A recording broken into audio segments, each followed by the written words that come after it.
NASCAR may have started in the South, but the history of the automotive industry in the United States is half a century older.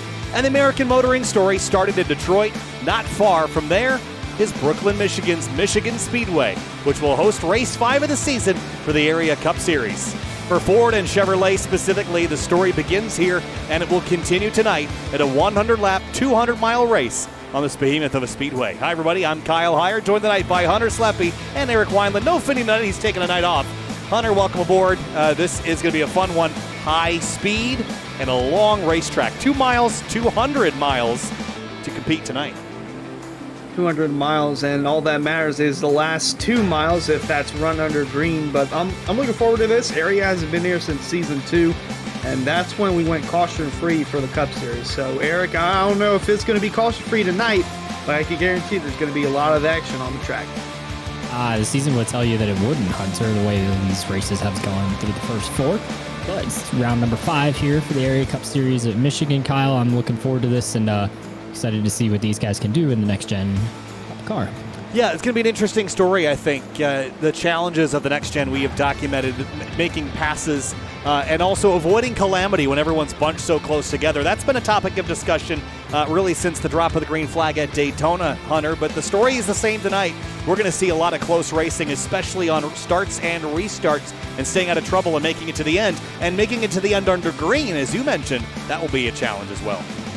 It will be, and Eric actually just found out before we went live the fuel run for tonight. It's scheduled at around 45 to 50 laps, so you're going to have to save some fuel if you want to make it a one-stop, but most likely going to be 2 stops.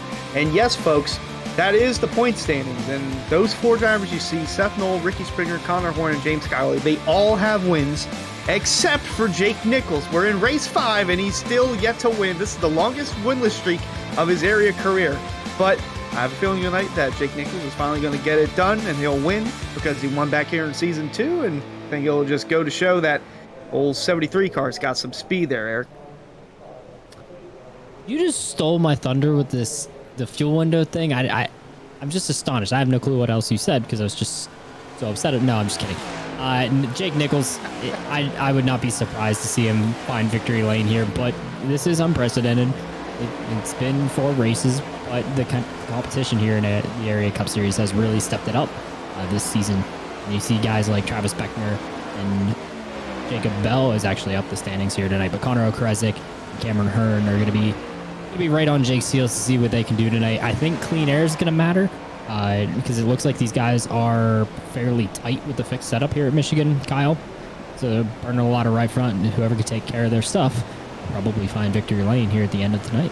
Yeah, and then looking at the drivers that are locked into the playoffs, you have 4 of them: Seth Knoll, Ricky Springer, Connor Horn, and James Scioli. And for those drivers, Hunter, the goal to win is still there, but not as pressing as those down the cut line a little bit. We've still got a long way to go in this championship, but Chris Rabel is a driver that I would circle on my list as maybe being a bit concerned that he hasn't moved up the order a little closer. Maybe Brandon Bowie, Brandon Six, Nick Silver, Michael Curhan, who was a Final Four competitor last season. At this point, we still got a little ways to go, but you're thinking about it already, Hunter, and how the wins haven't come yet, while there are 4 that are definitely safe and in the playoffs. Absolutely, and again, it's no shock that the top 2 in standings without a win are the top 2 on the practice sheets right now, Jake Nichols and Travis Beckner, but I also wouldn't count out Connor Okrezik either. Him, Reef Slate, Ryan Hartz, and we already saw it this year with Ricky Springer. Solid rock performance. They've been very solid to start out the season, and they've always, every time I see them, they always seem to have all their guys or most of their guys inside the top 10. So, and look, Connor Okrezik 6th on the board right now. So I would keep an eye on him for this race as maybe a wild card to try and mix it up with Jake Nichols, Travis Beckner, maybe Doug Newbigging to get a win, or we could see Connor Horn be the first Cup driver this season with 2 wins. It's a tale of 2 stories. See, look at a guy like Connor Horn here who's basically slugged his team on his back to get him up the standings a little bit with 609 Motorsports. But I'd say that Solid Rock has been more than solid. They've been almost dominant throughout the first 4 races of the season. Their team aspect has been pretty sound with those 4 cars. Now, the race finishes haven't been that great, except for Ricky Springer picking up the win. But they look to rebound again tonight with that. as you see the 51. Another guy to keep your eye on there is the number 7 of James Scioli.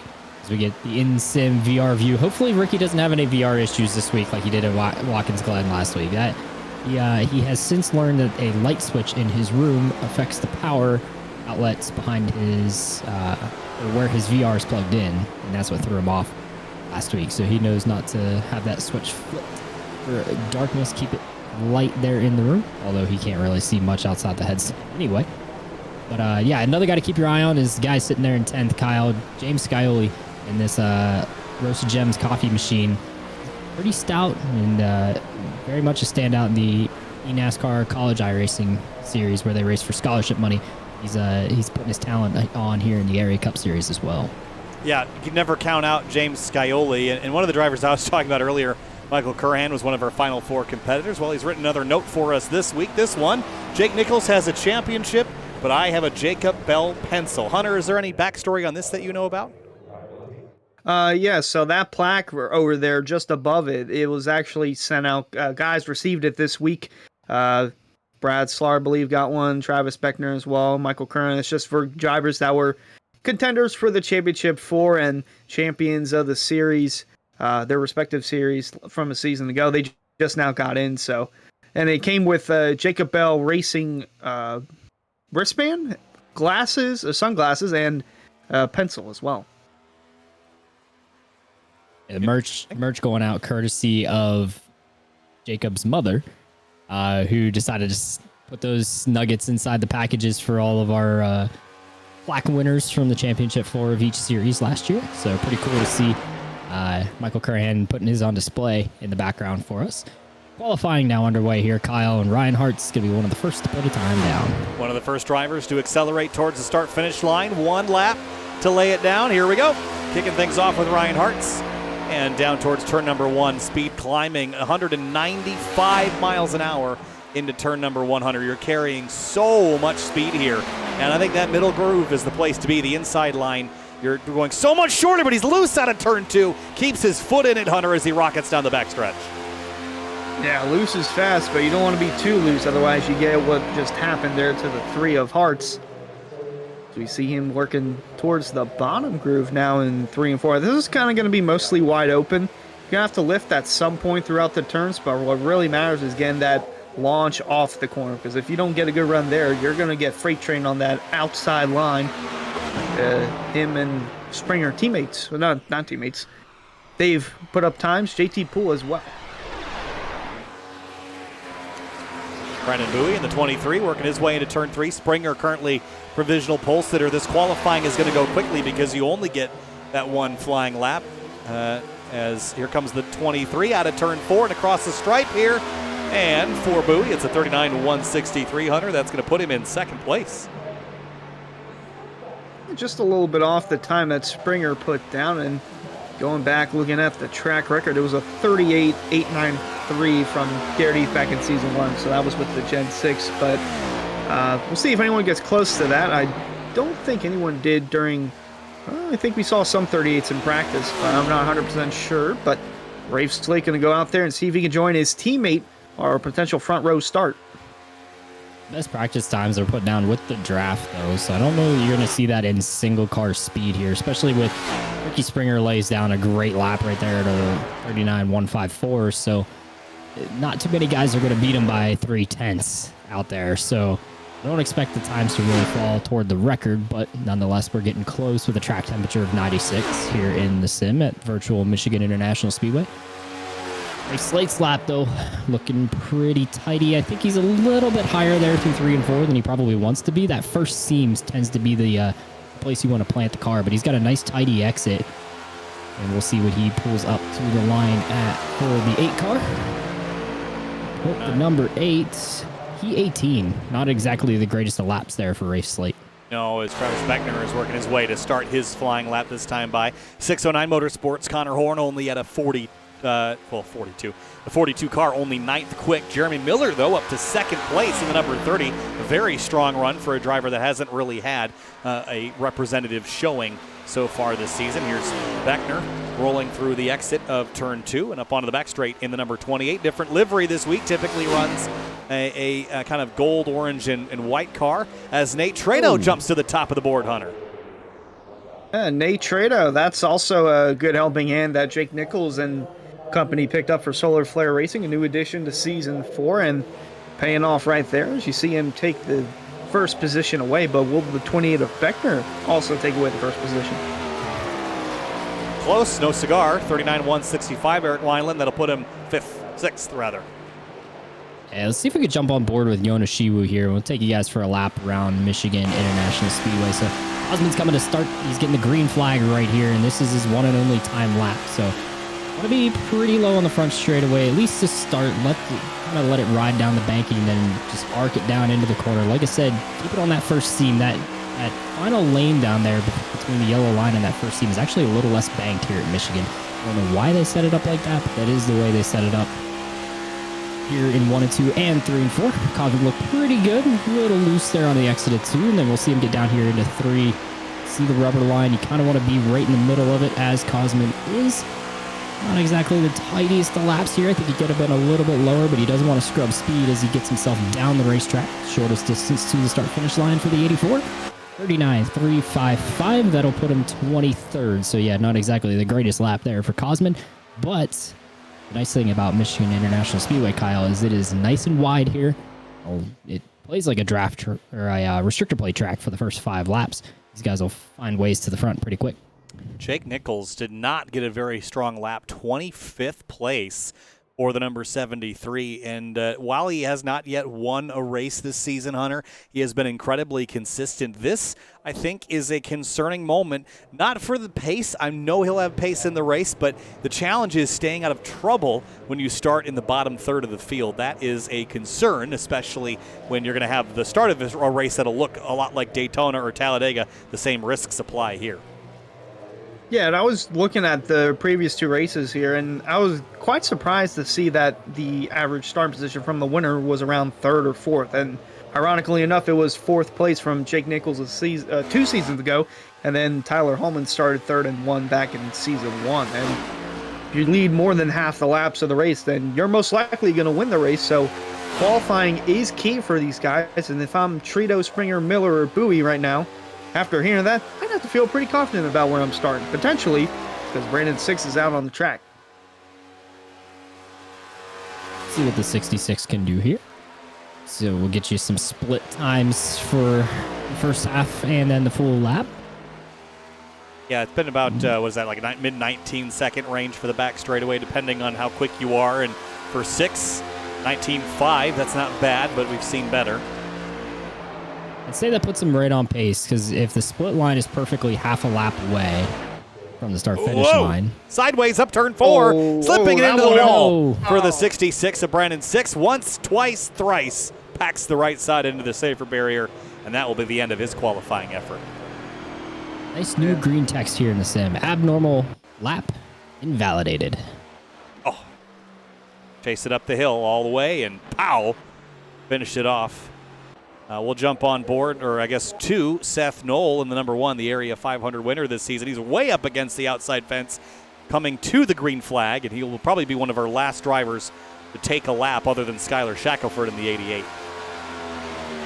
Yeah, Seth Knoll won the Area 500 to kick off season 4, so he can just cruise to the rest of the regular season until the postseason starts. Then he's got to kick it in the gear. But looking throughout the timesheet here, I wanted to note Dom DeLeo 5th. Have to recall my favorite moment from this track was back in season 1 from the ARCA series. Eric, you know exactly what I'm talking about. Oh, yes, I do. Had to make a move for the win on James Shanewolf, and then going into turn 1 on the last lap, sent it in, moved him up the track, and then coming around to take the checkered, he almost got wrecked by his owner at the time, by the team owner, and that would have been chaotic in its own. But got to keep an eye out for Dom DeLeo. He has a win under his belt here as Seth Knoll qualifies 15th. Ooh, Shackelford, I don't know if he got in the wall, but he got very close. I think that's going to be a 0x for him. Yeah, he's going to carry on and finish the lap, but he got really close to it, like you said. I think he touched it, but not exactly always perfect on our ends compared to what they see on their end. A little bit of net code, as we call it. Get a look at JT Poole, and I think he's got some company behind him there, Kyle. Yeah, that looks like a Ricky Bobby behind him there. And he's okay. Got some entertainment here waiting at the tail end of qualifying. That's his pump-up music. Oh, he's enjoying himself at least. P12 in the 26. He's been really impressive so far this season, Hunter, and even with the lightheartedness, he's been quick. And he's got Ricky Bobby as well behind him, so he can shake and bake with Ricky trying to move up 11 positions and get the win. And he's got Jellyfish Jam to get himself pumped up, getting ready to go. Everyone's got their own. Ricky Springer. What's he doing? I think he was going along with Jellyfish Jam like no other. We didn't quite catch it on the broadcast. I should have recorded it on my end, but yeah, Ricky was absolutely into that, as JT Poole shows a note on his phone that says "Go to Ricky." So, well, back and forth and back and forth. No, go back. There we go. We got it. It's like whack-a-mole with the dance into the jellyfish song.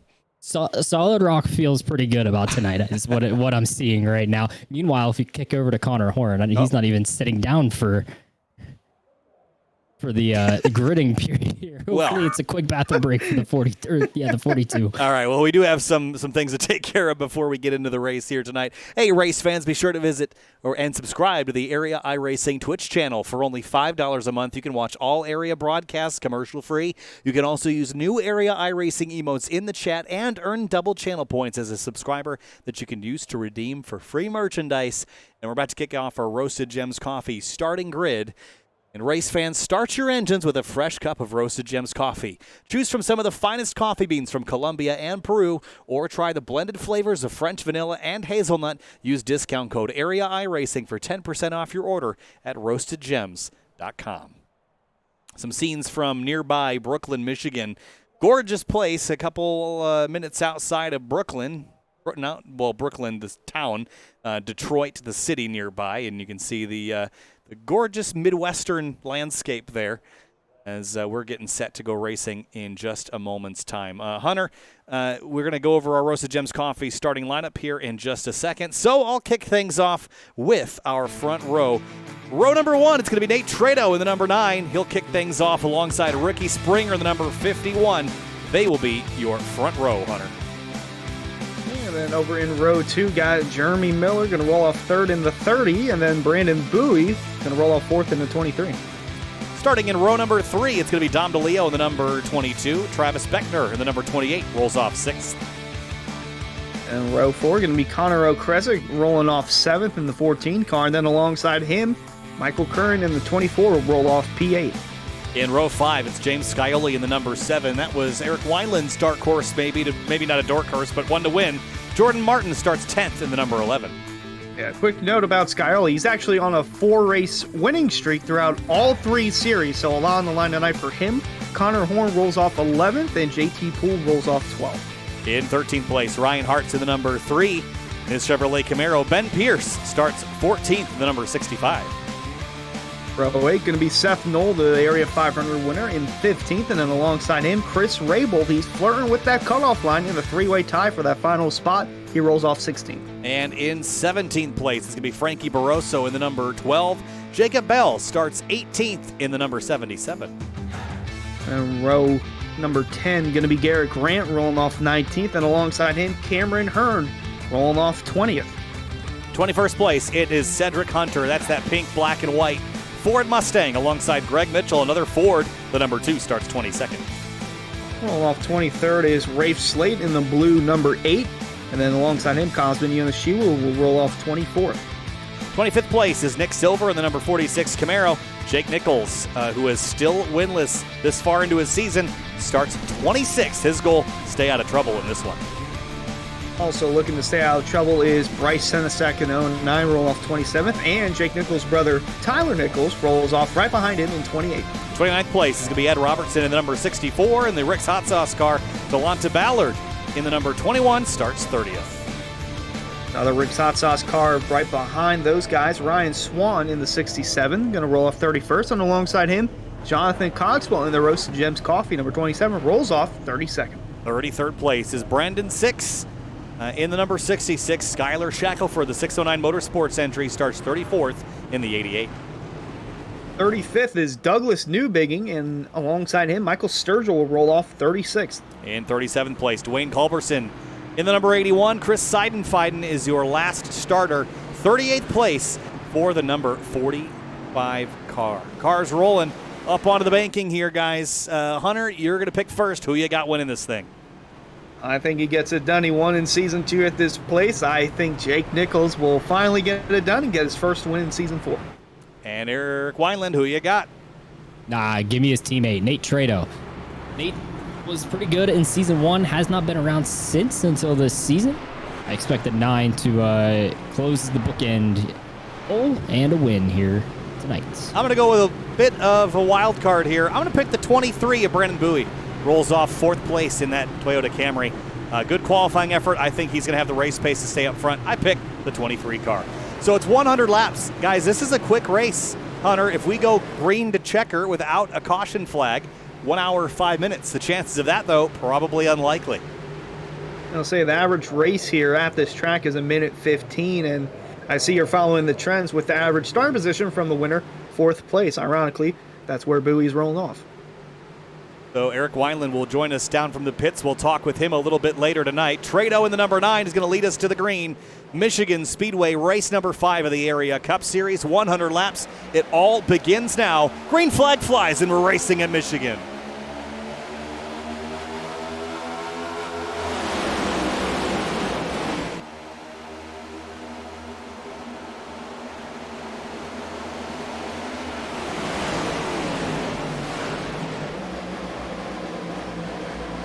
Three wide as they exit turn number 2. The 42 of Connor Horn's in the middle of it. Down the back straightaway here and into turn 3. Trado leads. It's Jeremy Miller, 2nd place. Yeah, you saw Seth Knoll there in the 1. They're 4 wide now in the back. He tried to make it 3 wide on the bottom, but if you're not on the outside, you don't get any sort of a run.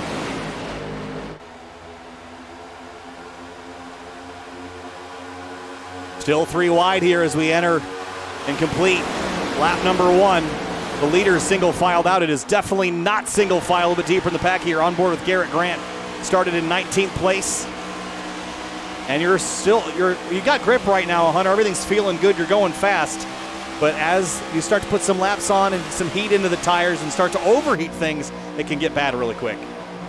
Yeah, I'll say, what about 10, 15 laps, and then you're seeing guys slipping and sliding. And now moving on up, Seth Knoll still making it 3 wide with Connor Horn and Jordan Martin. Hart's going to be in the middle, but in front of them, they're 3 wide. Skyly and the 14 car and the 24 as well. Michael Curhan off to a pretty good start in that 24 car.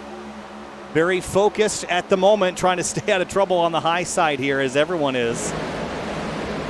Got the 14 of Okrezik to the inside. Jordan Martin tight up to the outside wall behind him.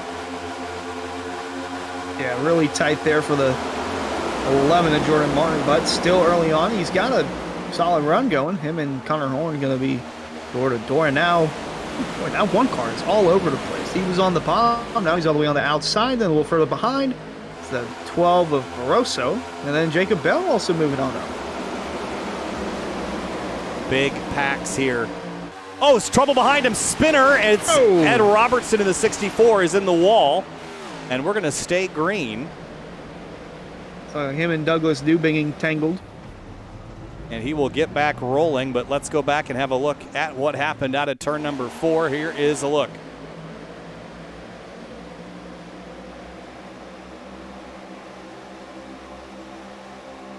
'71 just kind of comes up the racetrack there. I don't think he saw how close the 64 was, and then pow into the inside wall. That's a pretty big hit. Yeah, and unfortunate for Robertson, that wasn't a yellow because that occurred below the apron onto the grass. So we still green here.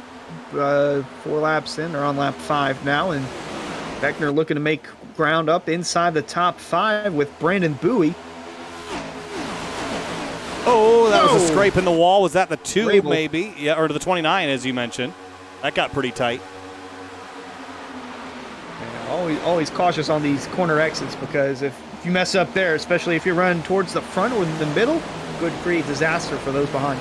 Give me 1 minute. I'm going to make an adjustment. Forgot to turn off mirrors, and that's why the sim is operating like a slideshow. So let's turn those things off and hopefully gain. Oh, there we go. Another instant 30 FPS. And back to the action here as we enter turn number 1. And also entering the fray from pit road, it's our own Eric Weiland. Weiland, you got any updates for us? Yeah, I got an audio for you, and Kyle, I got a replay if you want to find it. Brandon 6 on lap 4, exited turn 2. Not only while you guys were actually watching the Ed Robertson wreck, they wrecked again at the back, but it stayed off the racetrack. Here's Chris Seidenfaden's take on it. Oh my God, they just wrecked in the back again. What are we doing back here? He got a little bit of help from I think it's the 27 of Jonathan Cogswell. Yep. Shackelford checked up there, Eric, and that's what made the 88 turn left, or the 27 rather, and that's what got him into the 66. A huge run from Cogswell. He didn't want to lift. He just had to take it somewhere, and Shackelford helped guide him to where that somewhere was, and it happened to be in the path of Brandon 6. So 6 now at the back with Dwayne Culberson and Tyler Nichols, who were avoiding Ed Robertson right off the rip. And not a good start for those guys there at the back. Certainly not. Laps, I will say, they tick away pretty quick in a 100-lap race here. If we stay green, this is going to be one of our shorter races on the season. It could be even shorter than our race at Watkins Glen last week, Hunter, which was pretty short. But that's if it stays green all the way to the stripe. They are still 2 and 3 wide here mid-pack. Bryce Senesac in the 09 trying to make ground on the outside here. That's tough. He gets real tight with Rafe Slate to the inside. He slots ahead. I'll be impressed if this race is quicker than Watkins Glen, because last week was 0 yellows, and I believe that one was just under an hour in length. It is possible, though, but with the way these guys are racing, and what we've seen so far, I'm not sure if that's going to happen. I think it's one of those things where you open the floodgates and it'll go from there. But right now, all clean and tidy other than the 2 incidents we saw. The one thing about Michigan is that the off-track areas are so huge that often wrecks can end up happening off the racing surface. For the lead, Jeremy Miller going forward on Ricky Springer here as Trados fall into third, but side by side for the top spot down the back straightaway. Yeah, still looking low for that position. Very impressive run from Luke Miller so far as we ride in sim with Ricky Springer. Has got a miracle at 30 card, but very good performance from Miller so far. Him and Connor Horn and Shackelford 609 Motorsports need to make up as much ground as possible in the team standings, and 30 starting up front definitely helps out a lot. Yeah, Jeremy Miller hadn't really had much of a good season so far. He got caught up in a bunch of incidents, never really qualified well. So with this better qualifying run, I'd expect him to be a force to be reckoned with today. Nate Trado, certainly a good one to pick as well, but we saw that be the case at, I think it was Charlotte a couple weeks ago, and he got caught up in an issue and had to relegate himself a little bit further back in the pack. Some great fights deeper in the field and lots of room being given for the time being, but that racing line is going to condense and get narrower and narrower as the night goes on. Yeah, and looking through this, that's the 73 of Jake Nichols. He's moved up quite a bit so far, up 7 spots. I was actually going to say Seth Knowles, the biggest mover of the race, but that goes to the 73 of Jake Nichols. But Knowles up about 6 spots since the start of this. Oh, for second place, Trado used up Jeremy Miller on corner exit. They almost came together. They might have even touched doors. It is very tight. And no love lost between the Solar Flare Racing guys and the 609 Motorsports guys. Think back to the frustrations that Jake had with Connor Horn, and they're almost going to run into each other again up the front straight. And now Beckner's going to go with the 9 of Trado. And you got Dom DeLeo lurking in the back, but yeah, that was between Connor Horn and Jake Nichols. So that was, oddly enough, these are 2 different drivers, and they're still going at it. Going to get tight here off 2, but Dom DeLeo going to get close on that outside. Yeah, DeLeo had a really good qualifying run, too. It's something that he has not really had a lot of lately. So starting up front instead of having to pass the field, track position will be worth a lot tonight. It has been so far. Going to go to the high side here to try to work over Beckner for 4th. But Springer, nor Trado, nor Miller has been able to drive away. They've all been stuck in this pack since the drop of the green. Yeah, very, very difficult to make ground here through Michigan. And you're seeing the one of Knoll, or you saw him there in the back. He's on the bottom, middle, top. He's all over the place, and he's making up quite a bit of ground doing so. He's nearing a top 5 spot. I wonder, though, Eric Wineland mentioned in the pre-race that drivers were complaining about right front wear. How much tire is he using to do that? Is it excessive? Is it too much? And will that come back to bite him here if we go for a long green flag run? Maybe a 2-stop race, I'd expect. So keep that in mind as Trado drives to the inside of Ricky Springer down the front stretch. Trado going to look for the lead. He might get a run here to lead this lap. No, he did not, but we're 3 wide for the lead, boys. Headed into the turn. Jeremy Miller all the way on the bottom. Eric Weiland, this looks fascinating. I just don't know that move for Jeremy Miller is going to work. He's on that less banking down there on the bottom lane. He's going to get a little bit of help from Nate Trado. Almost sucked him around there off of turn 2. So it's Trado and Springer for the lead. Meanwhile, here's an update from Fazekas Motorsports, Cameron Hearn, Dom DeLeo. I love 1 and 2. I hate 3 and 4. Yeah, It's impossible to pass on the inside of somebody. I'm really tight, 3 and 4. You need help. You can't do it on your own. So Cameron Hearn says it's impossible to pass on the bottom now. Nate Trado's got clean air. That might be the only thing that tries to help him there, but you obviously see he didn't get the job done, and now he's going backward.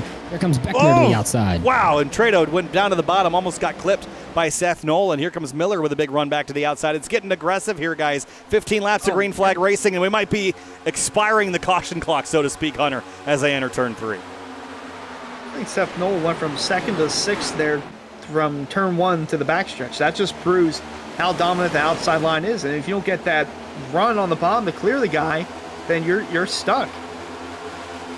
You're stuck. So is the 22, middle 3 wide. Hart's on the bottom, the 23 a buoy on the outside, and it is just all on right now here this early in this race. The 22 slides into the 23, and so does the 3 of Hart's into Seth Knoll, and everybody keeps it straight for the time being. Oh, that's Rabel in the wall again.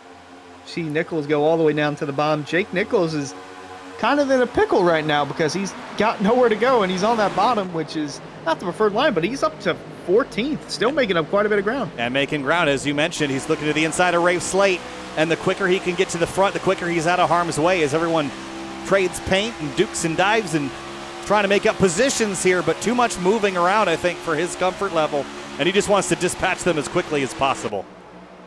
Oh, close to making contact with the 14 of Okresic. Those two have a history if you go back to season 3 at Auto Club. Other 2-mile track. Oh, Hart's got close to that wall as well. Yeah, both 2-mile tracks, but they race completely different. Very different indeed. Auto Club a lot less on throttle time, a lot less grip than here at Michigan Speedway. Again, this is a relatively new surface paved in 2012. And which is a lot newer than the Auto Club Speedway, which was paved once and never touched again. And Jake Nichols still stuck middle 3 wide with Okresic on the bottom and the 23. Now Ryan Hart's, they're going to touch it in turn 1. He's going to get it together. They slide up the racetrack, and that was almost disaster, but the 3 bailed out of it and let the 73 through. If he had stuck to him, he would have turned him right into the outside wall. Gosh, I can only imagine what's going through the mind of Ryan Hartz right now. You raced the 73 so clean a season ago, and then he just essentially moves you out of the way, almost creating a crash that could have taken both of them out. But we'll see if the 3 of Ryan Hartz keeps that in the memory bank for later on this race or maybe the rest of the season. But yeah, 73 of Jake Nichols inside the top 10. You have to live to see another day, and Hartz realized that. Can't win the race if you're in the garage area fixing damage. It is still 3 wide back here. The 46 of Nick Silver, he's in the middle, currently 20th. Cedric Hunter on the outside, and the 77 of Jacob Bell on the inside. Relatively calm race from all these guys, and the 09 of Senesac. Look a little further towards the front. Dom DeLeo, he is, as you can see, and he said on the radio, he does not like turn 3 and 4 at all. He's losing ground as Connor Horn is taking over the 5th spot. They're 3 wide right behind him as they go right across the front stretch in front of Eric Weiland. Brandon Bowie is not having fun right now, guys. Listen in. That really sucks when you don't have a crew chief to tell you what's going on. He is in the subject of top of 3 wide for like 3 different laps here in the last 5, including when Jake Nichols was flying himself up through the pack before he made contact with Ryan Hartz. I can also tell you Ryan Hartz not too happy, not a happy camper with the move that Jake made. And we'll keep an eye on that situation, see if Ryan gets a little more aggressive with Jake here later on in the race. Thanks, Eric. And we saw that slip and slide maneuver from the 73. I don't know how intentional it was, but I don't think that matters. Intent never matters in the eyes of a race car driver. It's just, what did he do to me and why did it hurt my experience? The 30 of Miller went backwards, got real tight ahead of his teammate Connor Horn. Connor slid on by, and that left Jeremy in the hands of everyone else. The one car almost bounced off the fence, and he's going for the lead now. He clears Ricky Springer. Springer might have been in the wall at it too. He might have gotten a little scrape on the right side of that 51, but the one of Seth Knoll to the lead and all the way from 15th as well. The battle up onto the front straightaway. 1/5 of this race is complete. Laps ticking by, and so are the tires. Keep that in mind. If you're going to split this into a two-stopper, you'd be coming in around 10 laps as Connor Horn got very close to Ricky Springer through turn 1, and it is a gaggle behind them. St. Nichols about cut off the nose of Okresic right behind Carl right on board with Ricky Springer, teammate of Okresic. Whoa! Talk about threading the needle. Connor Horn just fit right in that outside line in between he and Dom DeLeo, and now Springer going to look low. Oh, James Scioli pushed up wide into the 14 of Okresic. And now Brandon Bowie stuck middle 3 wide with Hartz on the inside. Lots of shifting and shuffling.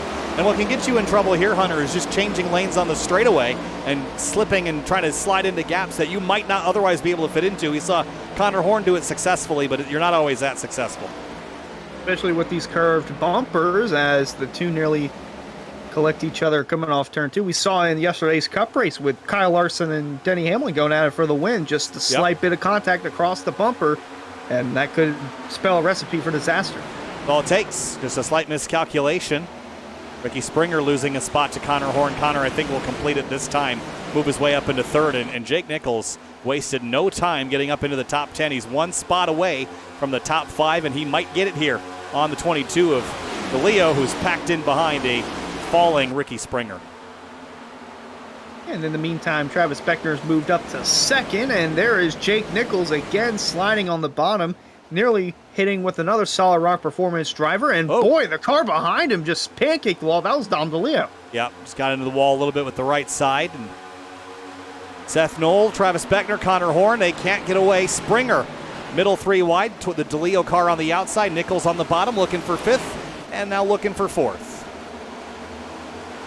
And DeLeo gonna give help to the 73 of Jake Nichols down the front stretch. Nichols is most likely the biggest mover of the race, started back in 28th, I believe, and no, 26th, and is now inside the top 5. And oh boy, his teammate Nate Trito in a 3-wide pickle with James Scioli and Okresic. Going the wrong direction, very tight out of turn 2. They almost came together again. And look at the squirming and scrambling here. The 9, the 7, the 3, the 23, the 30, the 4, and the 11, a big dive into turn 3. That's Jordan Martin. And he's underneath the 30 of Luke Miller Jeremy Miller, excuse me. And a testament to the tires, the wear and tear that these guys are facing off against. I mean, he was running second at the beginning of this run, and now he's all the way back outside the top 10, just 25 laps in. Yeah, we are about a second and a half off of the fastest pace that these cars have seen. So there is definitely tire wear. Horn past Beckner for second place now as the front 5 or 6 are now single filed out. Seth Knoll leads the way. And you have to look back to Bowie in the 23. That's for 11th. He's door to door with Jeremy Miller. That's the first side-by-side we've got. And now the 4, middle 3 wide. That's not calm, Hunter. I say relatively calm for now, and Cameron Earn just poking his nose in, and Earn has made up a good bit of ground too as he and Miller and Horn go 3 wide. Started back in 20th and is inching his way closer towards the top 10. Still 3 across here, and this is going to get tight as the 11 slips up. The 30 has to run wider. They're going to touch doors through 1 and 2, and now JT Poole in the 26. Wow. He wants into the club and party here. Indeed, and we'll look in car with him as he's behind the 11, and behind him is not only Ricky Bobby, but Cameron Hearn and a blinking Michael Kern. And there's Chris Rabel still fighting, even though he's made contact with the wall quite a bit. But you just see if you're not on that outside line, especially if you're 3 wide and you don't have any help, you're falling towards the back. Yep, JT's going to slot back in the upper groove. Try to carry some speed to see Rafe Slate drop to the bottom. And Michael Curhan now on the inside of the 26. Good battle here for 17th place. Nearly getting into the wall. There was Chris Rabel, JT Poole just buying his time. Well, now he's, big wobble there from the 29 of Rabel. See, buying his time, and well, now they're checking up on the bottom right in front of him. He's got nowhere to go. And back up towards the podium spot, we got Horn, Beckner, and 73 Jake Nichols still on the move. Jake Nichols and Connor Horn, these two are going to be fighting for a championship this season. Make no bones about it. Here comes the 73 to the bottom. He's going to slip in front of the 42 and up in behind the 28. Connor's going to have a sizable run, though. See if he takes him 3 wide or if he'll stick in behind the 28 or the 73. He'll stick it behind the 73, but if it were the front stretch, he would definitely make it 3 deep. Almost 30 laps into this race. Bowie and Hartz touching door numbers. Oh, he thought about coming up in front of the 9. That would have been disastrous. 30 laps in to a 100-lap race here. Again, if you're going to do that 2-stop strategy under green, that means you'd be pitting in a couple of laps. You could probably pit now if you wanted to, just to get out of the mayhem and pick up a little bit on the undercut. No, the 9's in the wall out of turn 2. Okrezik dives to the inside to pick up the spot. Yeah, tough break there for the 9 of Trito. He's going to fall possibly outside the top 10, and he could now get out of the mayhem and join our own Eric Weiland down on pit road. Eric, what you got for us? Hunter, I quite possibly have the best radio message of the year. Oh boy. This one's gonna be some gold here for you. Also, to real quick touch on pit strategy before I divine your ears with this. So Ricky Springer just said he needs to save more if he's gonna make a 1-stop number. He was about 1 lap short after being out front so much, so expect the 51 to be a little bit slower. Meanwhile, Jake Nichols saved on the front end. He's probably good to make that number, but not too many guys talking about a 2-stop. Most of them are considering the 1-stop right here. Here is radio from Solid Rock Performance. We got characters including Ryan Hartz and the star of the show, Connor Okrezik. Yeah, we're not having a good time here, Eric. I'm getting left right now. I'm struggling. I'm diving it into the corner. Mother. Dom is so slow. That might not be Beep, beep, broadcaster beep, friendly. beep. Beep, beep, beep, beep. Yeah, I don't think that's broadcaster friendly. Radio sweetheart, Connor Okrezik. So, Connor Okrezik in the 14. Not too happy with the 22. That was about, I'd say, 5 laps ago when Dom took Connor's line away, getting down into 1, and just washed dirty air all over the nose of the 14. And as you see, Connor's still fighting with Dom DeLeo even now. Thanks, Eric. That was a heck of an audio clip there. Seth Knoll leads the way, and Nichols and Beckner and Connor Horn and many, many more fighting behind him is on board the race leader. He has led 12 of the 32 we've completed, Hunter, and I'm interested. I'm surprised that we can get to lap 50 and make it to halfway, even with a little bit of saving. That's a long way to go. That's 100 miles. Yeah, that is a testament to the fuel mileage here for some of these cars, although, like Eric said, could see the 51 Springer come in a bit earlier than the rest, and maybe, 73 still going to look for the lead. And Connor Horn real high out of turn 4. He's going to lose a bunch of spots. He might have tapped the wall there. Going backwards very quickly. As you mentioned, the 73 to the lead. They touch. Seth Knoll pounds the left rear quarter panel of Jake Nichols and sends him up the hill and takes the spot back. That could have been real bad there for the 73. He's definitely made his way to the front in a not so clean manner. He's had a couple of run-ins here, and boy. Right I there. got a little close there with the 1, or the 1 came up, but nonetheless, that 73 still has some speed. I was going to ask you if the 73 was possibly going to stay in second and just let the 1 do his thing because of the fuel mileage, and especially if you're leading, you're not going to be able to save any sort of fuel at all. Or will the 73 come back and try to take the lead as we see Hartz, DeLeo, and Okrezik battle for position, and that's Jonathan Cogswell down pit road. We saw another car there on the apron, but looks like green flag pit stops have opened up.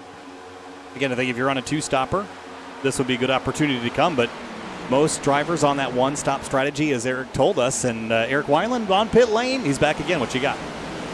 Yeah, so just a couple stops here. It's pretty much just Jacob Bell Racing, guys. Jacob Bell, Chris Seidenfon, who's in their channel tonight, and Ryan Swan have now made pit stops, as well as Cogswell, who you just saw come down pit road. But they're the only ones to really flinch. The only other guys that are in danger with how far back they are right now, Wayne Culberson, Douglas Newbanging, they were avoiding incidents right off the rip of the race. They are no longer in the draft. Wow, Jacob Bell is sideways there. So yeah, not too good of a look there toward the back of the pack, but three guys committing to the two-stop. We'll see what they can do. Yeah, 77 loose coming back on the racetrack. Knoll and Nichols continuing to swap back and forth here. They're 4 wide for third place. Beckner, Hartz, Horn, Scioli, and throw Okresic in this mix as well. Oh, man, someone's got to give. Whoa. Oh, they're touching Beckner into the quarter panel of Horn. Somehow they make it out of there. No one really lifted, unless you count for the 28 of Beckner, but boy, that was fun to watch. And in the middle of all that, Jake Nichols is taking over as the race leader, and you saw there why the 77. Whoa, door banging going into the corner. That's Hartz and Scioli. Actually, no, that was Okresic, excuse me. This is getting more intense by the moment. JT Poole has his windshield packed full of race cars. The 22 of DeLeo, the 23 of Bowie, the 14 to his left. That's Connor Okresic into turn 1 at 197 miles an hour. Yeah, he's behind his time. He was 15th, 16th. He was actually 19th behind Chris Rabel at one point, but he slowly, methodically worked his way towards the top 10 and just following the tire tracks of the 22 of DeLeo, as now he's going to look on the outside of Bowie for the 8th spot to head into the turn. Gotta imagine, is there close to touching up there between DeLeo and Beckner. Now Ricky Bobby's liking what he's seeing. Oh, Bowie got touched from behind there. That got really dicey for a moment. This race has been pretty intense since the drop of the green flag. We got about, big crash in turn 1. Scioli absolutely obliterates the turn 1 wall. Oh, look out. Whoa. Who was that almost clobbered the 7? Holy cow. Caution out, and Scioli with a horrific crash in turn 1. First yellow of the night with 11 laps to halfway. Man, that came out of nowhere. We got to take a look at our SimRap marker replay on that. I saw the 7 on the apron, but we'll see it right here as... wow. Is that the 14 of Okresic getting into the right side? Yep, right there. Just hooks him right up the hill. That was absolutely gnarly. And the 11 of Jordan Martin got hooked in that one as well. Right here. And pow. And then just so fast. The 11's in it. And I think everyone else managed to dodge it. Cameron Hearn got a piece of that, but I believe that was the 45 of Seinfeld on the outside that was squeaking by after he had contact. Find out. Oh, wow. And he just pitted too. He and Jacob Bell were on the outside making ground on the leaders. Oh my goodness. That was insane. Yeah, very insane. Holy cow. And then towards the back, I'm not sure who it was, but they almost clobbered the 7 as they were checking up for the wreck. That was absolutely incredible response there by Seidenfeiden. And then the other car that almost got into him, quite catch exactly who it was. Let's see if we can pin them as they go by. Black car coming into view now. Or did they not? It didn't catch it. They were already slowed down at that point, but it was on the outside and the inside of the 7. It looked like Scully was about to get more damage in that, but pit stops are underway, and the 3 of Hart you saw there, he was not set, so he's going to lose quite a bit of track position as the rest of the leaders come down. Jeremy Miller also having to back up. Yeah, this complicates the strategy a little bit because you can't make it from here. So it'll be a one-stop race as Knoll beats the 73 off pit lane, and he will lead us back to the restart here in a couple minutes. Yeah, So- that was right on the cusp of the fuel window. So these guys gonna have to make another stop, and unless we get another yellow around maybe 30 to go, you can split it that way. But I'm not sure if that's gonna happen because we don't have too many yellows in this race. And real quick, we'll have an update from Eric Weiland after the batch of pit stops we just saw. So Hunter, your math is 10 off. We have 60 to go currently. So definitely outside the fuel window for making it to the end of the race. These guys can go about 50 if you really save about 52 to 53 laps. But it plays more like 45 to 50 tonight. Meanwhile, I got some audio. I was coming up to give you guys audio on Jake Nichols right as the wreck happened. So here's Jake and his opinion of how the opening stanza of the race went for him. There we go, baby. 26 to first. Oh my god, my voice. Whew, that was tough. So not good for the competition. If you're Jake Nichols, that feels pretty good to make the move all the way up to the front there. Meanwhile, here is James Scioli right after the wreck happened. I don't even understand how that you're hook just shoe's so turning down the strong. track as I'm just barely on the inside of you. That's what happened, but it's all good. This car is so frustrating. Oh, you just got killed too. Yeah. So obviously James Scioli very dejected after getting spun there. Just barely the bumpers didn't line up for E and Connor O'Kresick, but that's what happens when it's such tight racing like that. Kyle, Hunter, back to you guys. Thanks, Eric. And before we get back to green, we had our first look at our SimRap Market replay tonight. Race fans, be sure to visit simrapmarket.com for custom iRacing paint scheme templates that are simple to use and help you stay more focused on the racetrack. A lot of SimRap Market liveries here in the field. Got a couple looks at that massive crash in turn one for James Scioli. And thankfully, Hunter, you don't see crashes like that a whole lot now in modern NASCAR, but that one was ugly. Yeah, ugly indeed. That came out of nowhere, like a Randy Orton RKO. It's just out of nowhere. But yeah, we got less than 60 to go, and I think I don't know if I got my words crossed up there, but if there was a caution with 30 to go, these guys could definitely pit and make it to the end on the field enough to worry about that if there were more yellows afterwards. But coming to the green here and expecting some more exciting 3 wide, 4 wide, 5 wide, 8 wide racing. Oh, we're going to get plenty more of it. 58 laps to go. About 40 minutes left if we go green from here to the end. A 39-lap opening green flag run, and here we go. Back underway from Michigan. Knowles, Springer, Beckner, Nichols, Horn, your top 5 entering turn 1. A bit of a gaggle there on that outside line. Nichols going to lose a couple of positions. They're 4 wide in the back.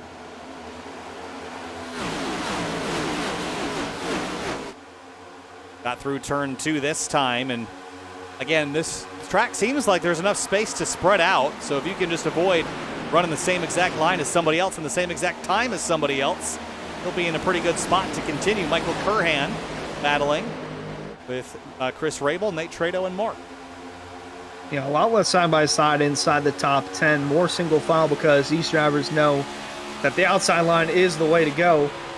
We're right on board with Michael Kern. He's still trying to get back inside the top 10 from the bottom. He's right on the bumper of the 9 of Trito, and 23 of Bowie had a moment off the corner. Certainly did. He was very loose.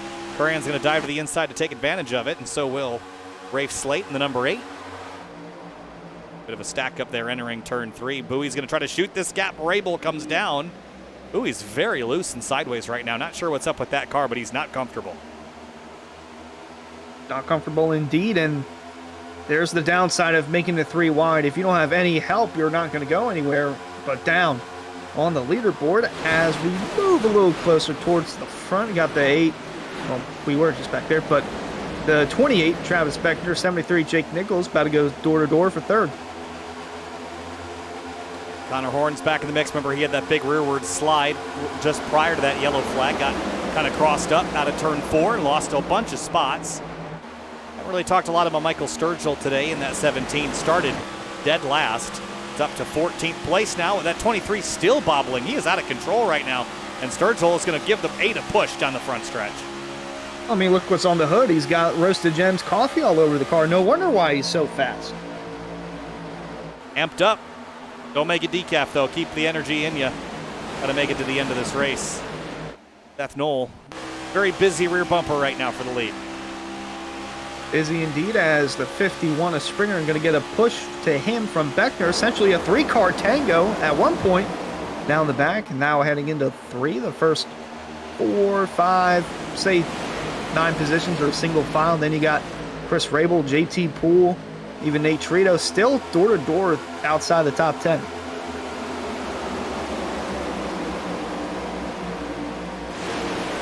Seth Knoll won the Area 500.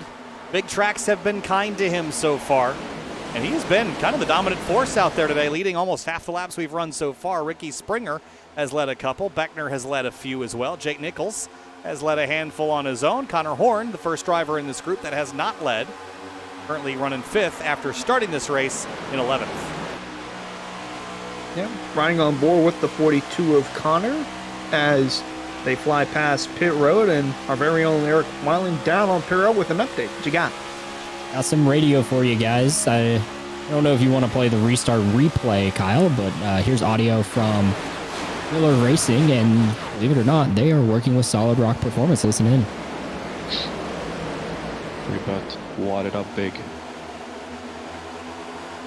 3, 2, 1, go.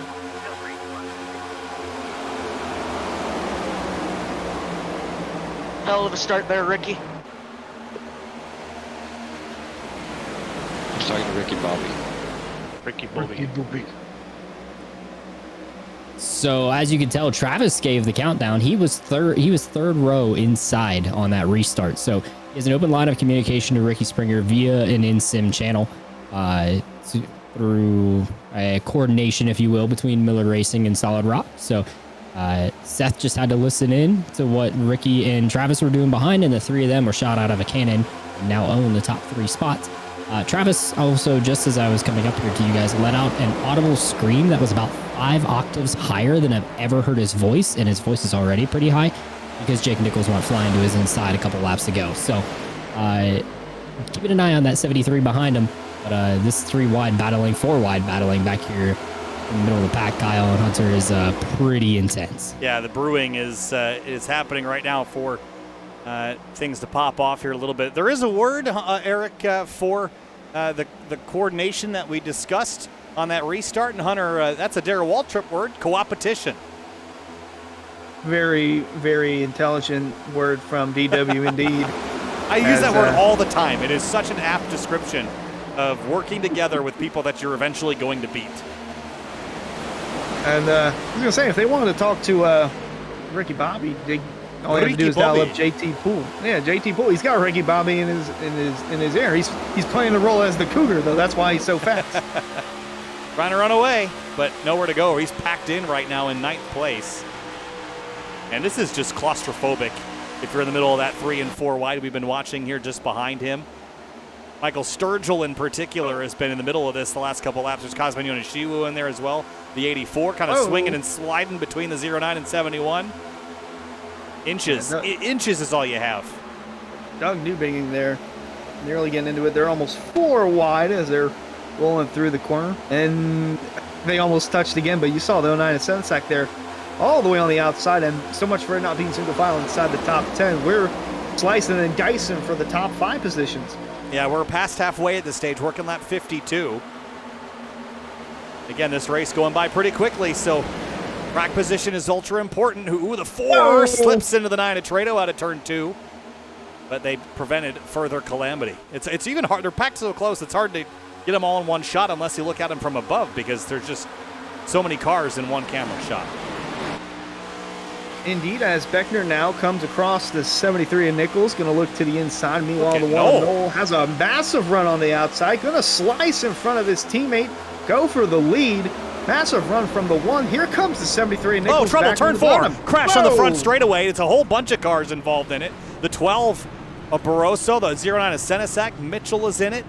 Michael Sturgill is in it in the 17. And a few others. Lap 53.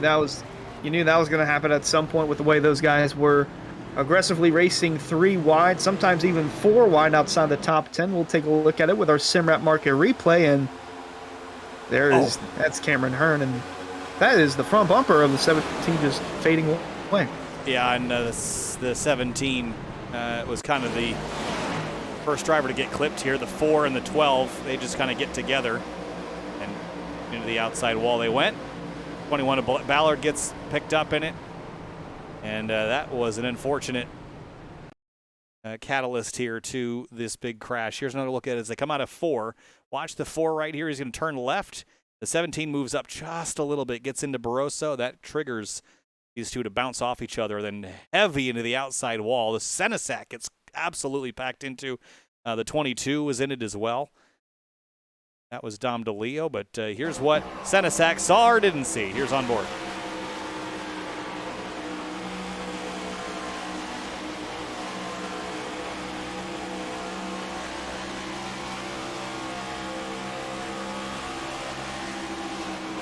Oh. Just nowhere to go. Did the Tony Hawk board slide along the safer barrier there, and you're right, nowhere to go. Greg Mitchell, same story there. It's right inside with him.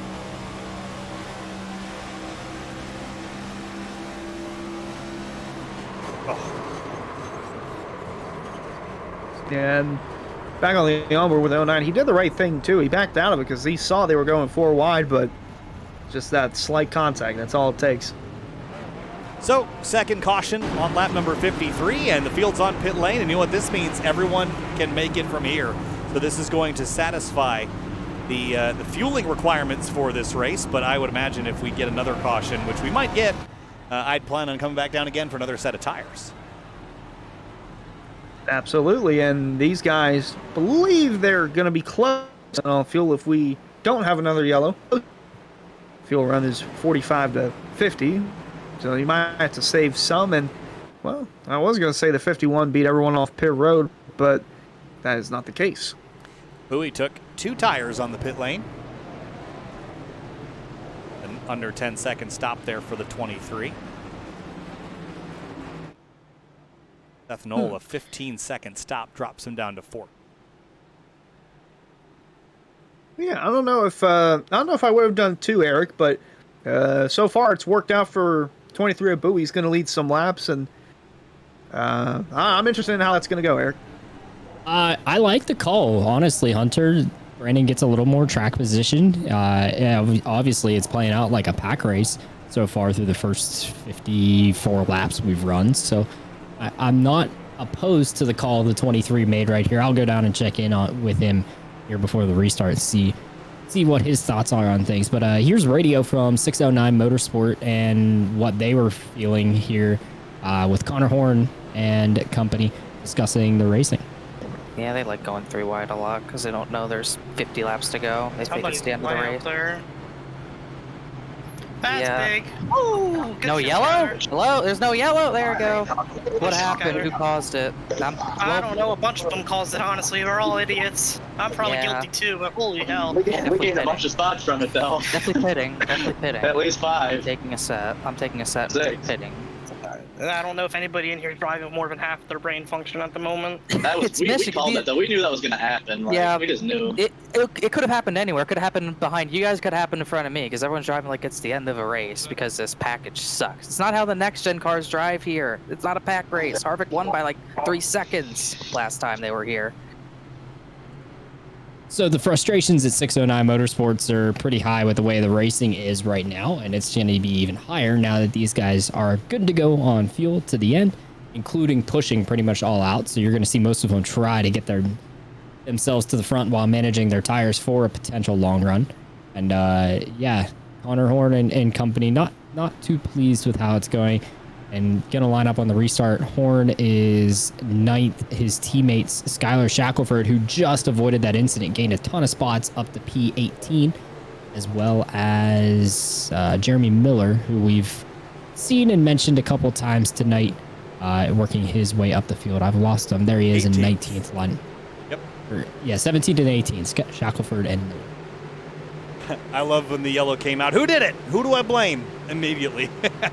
That's race car drivers at Michigan. Time to go back racing, lap 57. Green flag back in the air. Area Cup Series, round number 5. 45 laps to go, 44 this time through. Brendan Bowie into turn 1. I'm curious about this 2-tire call. I think there's a lot of drivers eyeballing this.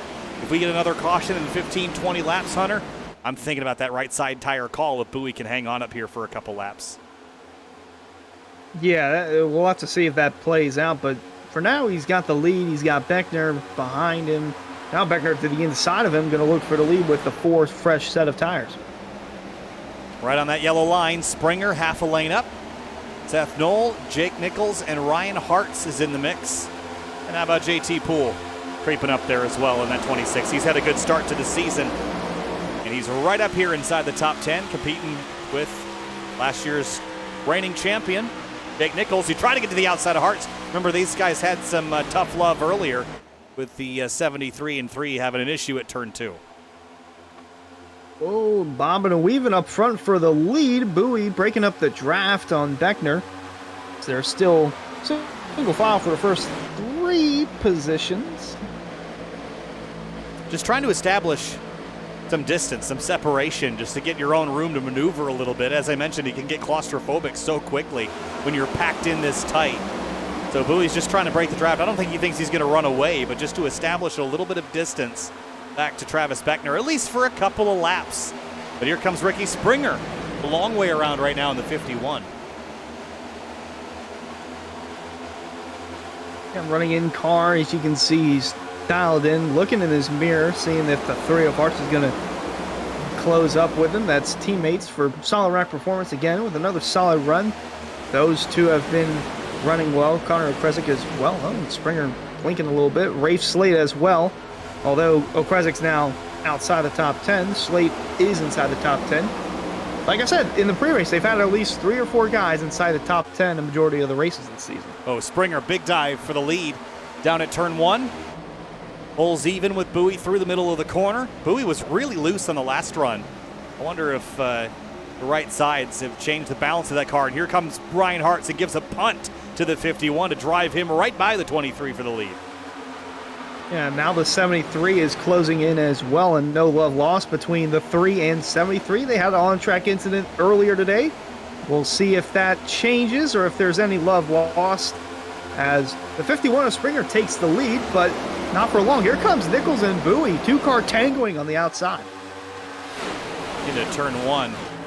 Full head of steam, the 23 even again with Springer and a long way around. Can he throttle up on exit? Dead even down the back straightaway for first and for third. Which partner will get to their leader before the other? I think just a slight tap from both drivers. I don't know if Nichols got it, but 51 definitely did. He got loose there in the middle of 3 and 4, but run on the outside is going to go to the 73 and the 23. And boy, you can just see Al Beckner's on the bumper of Hartz pushing him into turn 1. Whoa, don't push the pusher into turn 1. Gave the 3 a shot, who gave the 51 a shot. They almost all tangled it up down there at corner number uno. And the 73 looking to the outside of the 3 car again, as they are still side by side for the lead and for basically every position back to 30th. Yeah, this inside line of Springer and Hartz, they're trying their best to find some way around the 23, as now, boy, look at Kazmin Yonoshiwu all the way on the outside line, ripping it and making up a ton of positions as well. Look at the run he built on that high side. Everyone's kind of bound up together on the inside. That leaves the door open for him to slot up into 8th, into 7th, into 6th as he climbs the order into turn 1. Gonna get tight there. Seth Knoll, his teammate, thought about making it 3 wide a couple of times. Springer, in the meanwhile, took the lead, crossed over now by Bowie as they're almost touching for the lead down the back. Here comes Jake Nichols. They trade spots, 23 on the bottom this time. Now the 73 inserts himself into that battle for second. Ryan Hartz is middle 3 wide. Knoll on the outside, Beckner to the inside. Then it's Rafe Slate, Kazmin Yonoshiwu, JT Poole, and Nick Silver in the 46. He's up inside the top 10 for the first time tonight.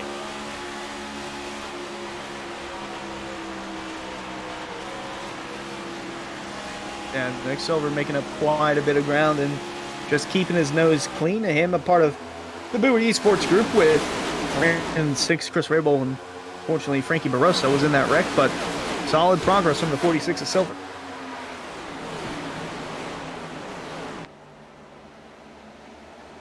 Stringing out now for the front 4 at least. Bowie back out front of the 73. The 51 slipped to 3rd. Beckner and Knoll, they're door to door. And then Rafe Slate up to the outside, makes the lane change. Carry some better speed around the upper grooves of Michigan International Speedway. Ooh, here comes the 8 of Slate, going to be close with him in the 1. So now here comes Jake Nichols looking to the inside of Bowie for the lead, heading into turn 3. He's got the fresher tires. Going to look low as Slate watches on from behind. Jake Nichols back to the lead. Took him a couple laps and a couple of yellows to get back up there. There's one car in the wall out of turn 4. And it is Seidenfeiden scraping the fence. Yeah, he is stuck in that wall. Just now got out of it. They were rubbing doors for second there. Springer on the bottom and Bowie on the outside. Now Springer going to look for the lead from the 73 of Nichols and his teammate Ryan Hartz trying to take third away. And on offense, now on defense down the back straightaway. Hartz, give him a shove here. We are 2/3 the way through this race right now. And 34 laps to go this time by. Watch Hartz and Bowie. They're going to get together out of 4. Yeah, they definitely got close to having a catastrophic wreck off the corner in front of everyone else. Meanwhile, 46 of Silver, 48 of Silver, excuse me. No, 46, he had 46. He's still working on that third groove if you count the car all the way on the bottom, but he is still working on that outside, making up a ton of ground. Yeah, moving up now into 7th place. Again, his highest was 9th. Started in the mid-20s. He is riding the high right at the right time if he can keep it moving forward from here to the end. Beckner in the middle of a 3-wide scenario. The 1 of Knoll on the bottom, the 46 of Silver on the outside up to 6th place and looking for 5th and 4th.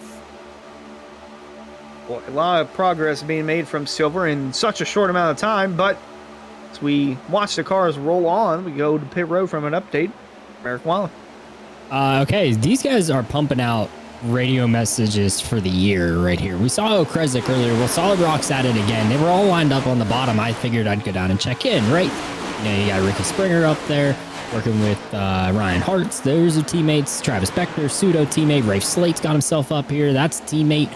JT Poole was behind Rafe Slate as well. Now it's spread out, as you guys have seen over the last couple laps. But I'm going to play this radio for you guys. It is very long. If anything happens, I will absolutely dump out of it for you guys. But go ahead and sit back, take a break. Hunter, if you have to go use the restroom, now's the time to do so. Listen in to Solid Rock Performance here. New Bigging is just on the bottom. I'm trying, Ricky. Cars. Let off, Travis. Let off. I was just getting pushed by Rafe. Eric, you just missed our conversation about ethics and AI. It was very brief, but... Yeah, we were talking about, like, should AI have rights? Or like, what... we need suggestions. What GeoGuessr map should we play after this? We were thinking Georgia? Yeah. Like the state, not the country. Like Georgia. Yeah. Don't need the state or the What country. is that doing? Nobody knows the country well enough for Hey, like chat, us to be if able you're to listening, actually do it. drop some GeoGuessr map suggestions. Yeah, drop some GeoGuessr hints for us, please. Or like some other games, like we were thinking Gang Beast maybe, or like Golf with Friends, or like PGA. We're mentally moved Okay. on from Michigan. We're not interested to be here anymore. Yeah, we're just.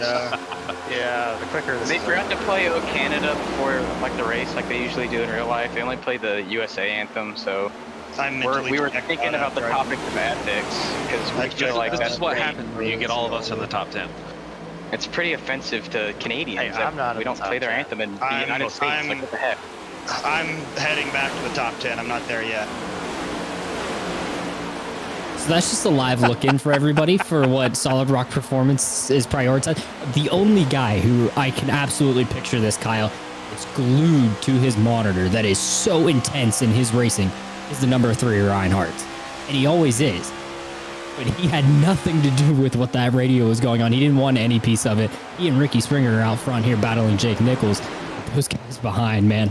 They are bored but having fun, I guess, here at Michigan. Ethics and AI and mentally moved on for Michigan. That was an excellent piece. Thanks, Eric. And 30 laps to go now, 29. Laps are winding down. We're in theory good to the end on fuel, so no changes or no worries about that, but will we make it to the end without another yellow flag? We've seen 4 wide during that, Hunter. It's only a matter of time, I think. Yeah, I think it's only a matter of time as well, and boy, they've gotten awfully clean as of late. A lot of single file action. As soon as I say that, here comes Springer looking all the way down low. Noel all the way on the outside. Slide job, and here comes the 73 back to the bottom. Trying to cross him over. He's going to get tight right here. Here comes the 3 of hearts. A block from Nichols. Remember, no love lost between those two. They're 3 wide behind the front 4, and they're closing in fast. Brandon 6. Where did he come from? Oh, the 73. Huge slide job in front of Springer. Springer crosses him over again in 1 and 2. Going to have the run down the back. The 73 is, but, oh, man, they're... Well, a lap ago, they were mostly single file. Now we're seeing 3 wide heading into the turn, sometimes 4 wide, but nonetheless, still a chaotic event going on throughout the pack. And even for the lead, they're still door-to-door for position. Here comes the 3 of hearts, going to give a push to the 51. They're rubbing doors. They're stuck to each other as they're coming down the front stretch. Here comes Hearts 3 wide. Slade going to follow behind his 2 teammates. It is getting intense for the front. Trading paint for the lead. Hearts takes it away. Springer and Nichols banging doors down the front straightaway. The tempers are rising. The blood pressure is pinging off the charts. Hearts to the top spot down the back straightaway. Holy cow. This is some intense stuff. And here comes the 73 trouble back down straightaway. again. Connor Okrezik cautions out. And that, thankfully, I think that might have saved us from some calamity up front, because it was about to go off. There definitely would have been calamity if the 14 didn't spin. Connor Okrezik, the 88 of Shackelford right here. 29 of Rabel gets off the wall, and right there, Shackelford turns the 14 around. And does he avoid the wall? No, he does get a pretty good piece of it there. Surprised how that was a caution, but the incident with Robertson on lap 4 wasn't. I think he got sideways right there before he got off the racing surface, which I think was the difference there. And, ooh, that was actually a pretty good hit to the left front. So 3rd caution of the night. Will we see pit stops? Ooh, this is fun. I think so.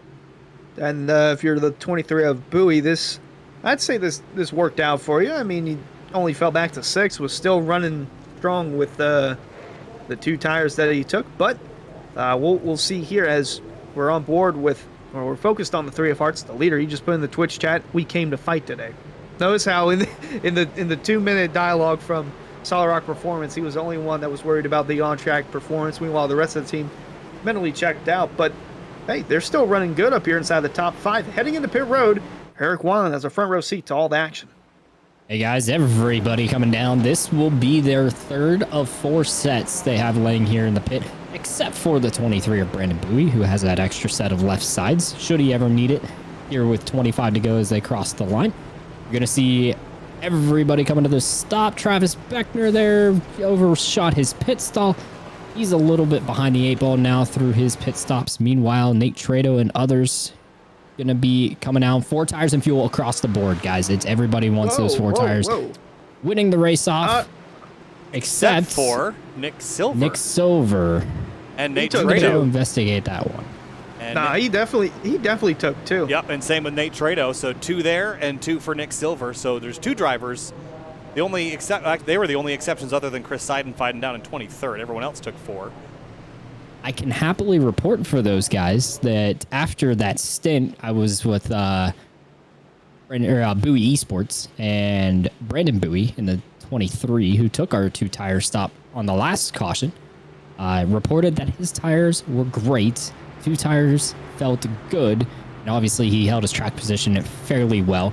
I think he was 5th, or just right around the top 5 there, just before the pit stop. So you guys get a look at the replay here of Springer and Jake Nichols going at it. I don't have any radio on this, but a lot of people, Kyle, are very upset with Ricky Springer, how much he was side drafting and making contact with others, including the 23 of Brandon Bowie. Yeah, they definitely, the tempers were flaring here. So this was the start of it. It goes for a whole other lap after this. Watch the 73 pull the slider on the 51, who crosses him over again. And they come off of turn number 2, right up the hill. 73 kind of swings at him here, and then this is just back and forth playing mind games here on the straightaway. Side drafting here into turn 3. The 51 takes the big dive. And then right here, runs the 73 up the hill, and then they're going to get hooked together here on the front straightaway. And right here, they come together, and Springer's got his wheel cocked to the right, Nichols to the left, and certainly the intensity level was rising, and that's when the yellow flag came out and stopped all of it. The intensity level is absolutely up. Sorry, Hunter. I just wanted to get a note in. JT Poole has gotten very much more intense, and Ricky Bobby has got a much more intense look on his face now. Or JT's on board. He moved his camera, so you can see a little different angle here. Ricky Bobby is the focus of the shot here. But I wanted to give all of our fans at home a little update, too. If you guys have not already, kick over to my camera here, by the way. Make sure you make some of this, because this last 22 laps right here, this popcorn is going to come in handy. It's going to be a good snack, because we are fixing to have a great run to the end here, Kyle. Thanks, Eric. Real quick before we get back to the green, race fans, be sure to check out rickshotsauce.com for some of the best hot sauces made locally in South Florida. Try the Loxahatchee Classic, Golden Garlic, Palm Beach Pineapple, or South Beach Heat. Follow the Rick's Hot Sauce Rookie of the Year battle in the Area Cup Series and see which driver will take home the $100 prize as the highest finishing rookie in the point standings. It's about to get hotter than Rick's Hot Sauce. Green flag and 23 laps remaining in round 5 at Michigan in the Area Cup Series. A good launch from the 77 of Jacob Bell. He did not go down to pit lane last time by. I was say I thought he stayed out just to lead a lap and then pit, but boy, oh boy, they are already 3 wide, sometimes 4 wide now as they're coming off turn 2 down the back. And Nick Silver, by the way, highest running rookie as of now in the race. Brandon 6 gathering it up. JT Poole has Cedric Hunter behind him. They're 4 wide again, the 30 into the 26 into turn 3. That was very tight. Absolutely wild here as Bell and Hartz and Silver and Springer battle for the top spot. 3 wide for the lead again. And the 77, you can just tell the difference in the tire wear from him staying out. He's going to the bottom. He's just going to get out of the way. Into turn 1. Springer and Silver now. Look at Silver on that 2-tire call.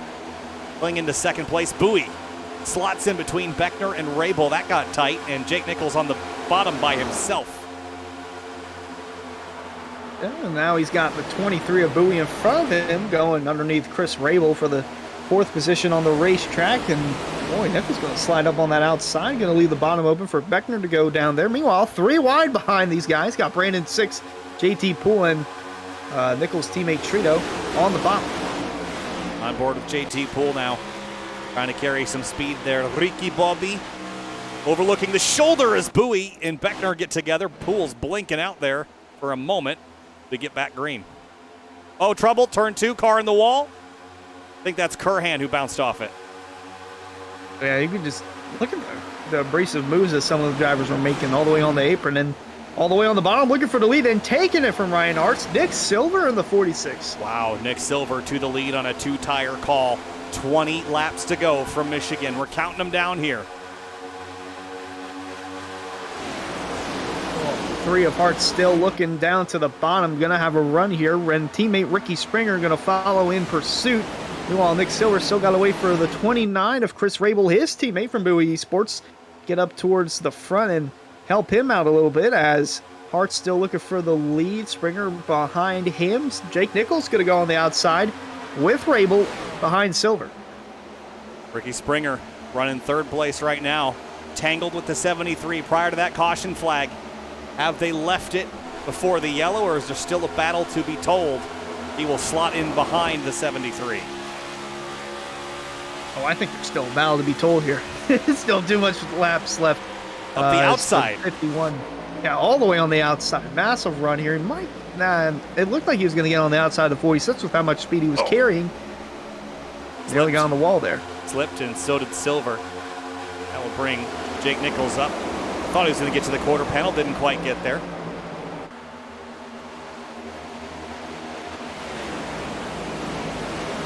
Pack still 3 across behind, deeper in the field, but Ryan Hartz is out front.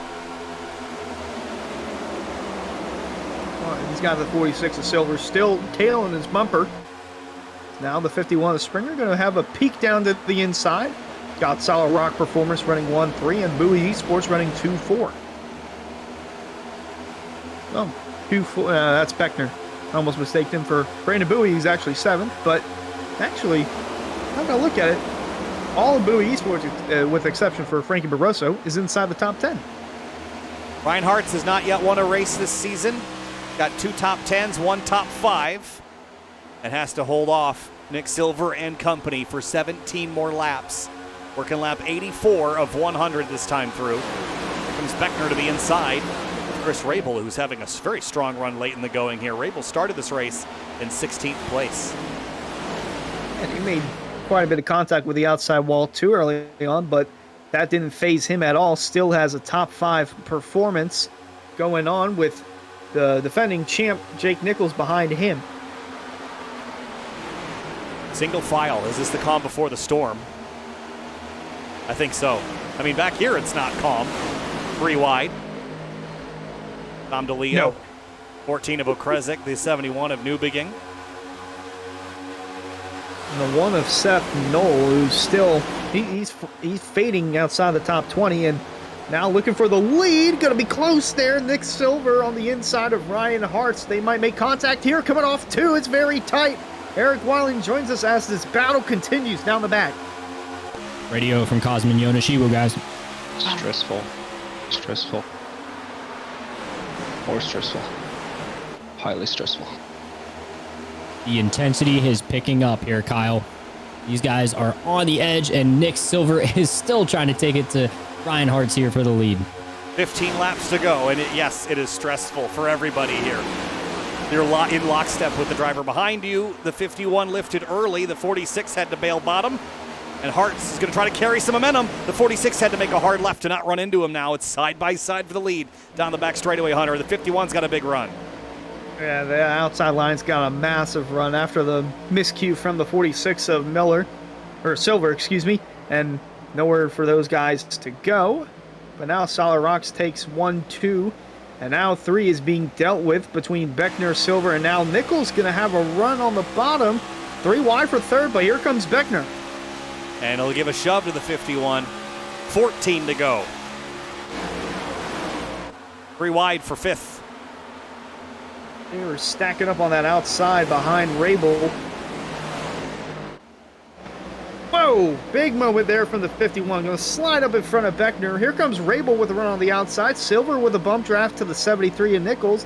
And now the 8 of Slate has joined the fray. If you have not been making alpha moves, it is about time to start taking. You've been making deposits all night. It is withdrawal time now. Of course, if you've already made your withdrawals, you should be expected to deposit one in the bank at this point. I mean, you've got to give and take a little bit. And if you don't give after you've taken, someone will take it back from you. Her hand way high. Whoa, yeah, and he's made contact with the wall quite a bit tonight, too. Got to be careful here on this corner exit. He's still blinking. Well, kept it clean there. Got a decent run following Cosman and JT Poole. It's all for about 11th place. And Nichols is beginning to slip just a little bit as these drivers get together. The 8 of Slate in the middle. Yeah, 3 wide there as the 66 and the 8 go toe-to-toe. Here comes the 30 of Miller on the outside, but the 73 Nichols going to have a push from Silver. Oh, it's going to get tight here heading into turn 1. We're playing Tetris with race cars. I mean, what hole does this car-shaped object fit into? Look at the 23 of Bowie and the 8 of Slate. That didn't fit there, but it made it work. Whoa, bobbing and weaving down the back straightaway. Drivers aiming to get their car as far forward as possible in the car-sized space that they've been allotted to have on the racetrack. Oh, that's going to be tight. They're going to be 4 wide. It might be 4 wide coming off the corner there. Wow. Oh, boy, that is... What is that on the apron? Good question. That's... What car is that down there? That's Sci-Fi? The Camry. No, it's the number 5. And that is... Garrett Grant? Garrett Grant. It is Garrett Grant. Oh, it is. Huh. And that was a big dive down there. Whoa. All right, next time by. 10 laps to go. And then in the midst of all this, Chris Rabel has moved up to second. He got past the 51 of Springer, and the 73 Nichols still trying to take that position away, still trying to get towards the front. But now Rabel's got Beckner behind him, and watch them two-car tango down no, the they're going to front crash. There they go, the 66, the 30. The 23 of Bowie's going to miss the one end of the pit wall, slam into it, though, and they're back across the road. This will cause a caution. And on the entry to turn 1, there they are, the 8 of Slate, the 41 is in it, Tyler Nichols, and the 23 of Bowie. 10 laps to go, caution flag. Oh, boy. Oh, boy, indeed. You think you've seen all now? You ain't seen nothing yet. Well, here is what happened. They came out of turn 4, watch the 23, watch the 30 rather, the 8. Right there, they get squeezed, and then the 23 gets in this, and he has nowhere to go. Into the wall, then back into the 8, and then the 41 just obliterates him. Delonte Ballard getting a lick of that as well. Where did the 41 end up on track? He went on the apron trying to avoid it. Here we go, on board with Tyler Nichols. Yeah, for some reason he went all the way low to try and avoid it. Oh no, he got hit. Yeah, he got hit from behind. Oh, he got hit again. Let's see who sent him on the apron. Krezek. And then he's going to get hit right from behind here from Ballard, who takes a 1-2 punch to the nose. A lot going on in that one, huh? Yeah, good bit as well. And that happened at the exit of pit road where Eric Weiland caught a good glimpse of that. Yeah, that was a crazy incident right there. You saw Delonte couldn't get slowed down. Tyler Nichols was a part of this. As we continue to watch replays, just missing pit entry there too. Man, some hard hits there. Now, I was just with Solar Flare. I had actually left about half a lap before this incident happened. I got some radio between the Solar Flare guys. Just listen in. Real frustrated. Where the are all these people coming from? Dog, like that's everybody that's been running outside the whole run for some reason, and it's faster. It's weird. You gotta run top, it is faster. So the real animate one there was, or animated, excuse me, was Nate Trado in the 9, who was on 2 tires. He's obviously come down for 4 tires this stop. For that 9 car, he's going to exit P19 currently. Meanwhile, Chris Rabel stays out, Kyle, and he assumes the lead. He and Brandon's 6 teammates choosing to take these old tires the last 7 laps.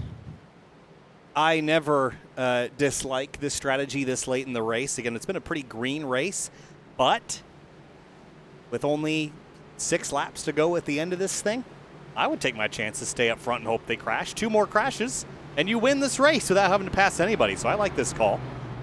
It might end up finishing them dead last because they might get run over, but I think more likely is that the drivers behind will get overexcited and you'll pick up a win under yellow. We'll see how it lands. I think importantly, though, Beckner wins the race off pit lane. 2 tires for basically everybody except for Connor Horn, who took 4 and will be on a charge, but I think that's going to be too little too late for the 42. He hasn't really been in the front mix quite as much as he has been previous weeks, but Jake Nichols, Ryan Hart, Springer, Beckner, those are really the favorites to win this one at this point, guys. Hunter, we're going to get the 1 to green this time by. Any revised pick here for the end of this one?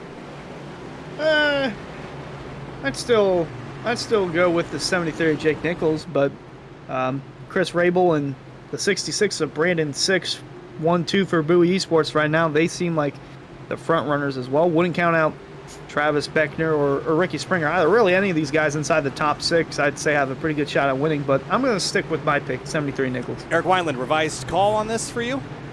Oh, absolutely. So my pick was Nate Trado. He's going to restart around 16th place. He's the second guy on 4 tires, mind you, so he may still find his way up here. But, Kyle, I'm picking that number 3, Ryan Hartz. He's a little bit upset because of the early move with Jake Nichols.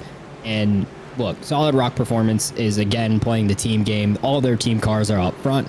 I expect them to try to help their team cars try to get a win. Ricky Springer already locked in.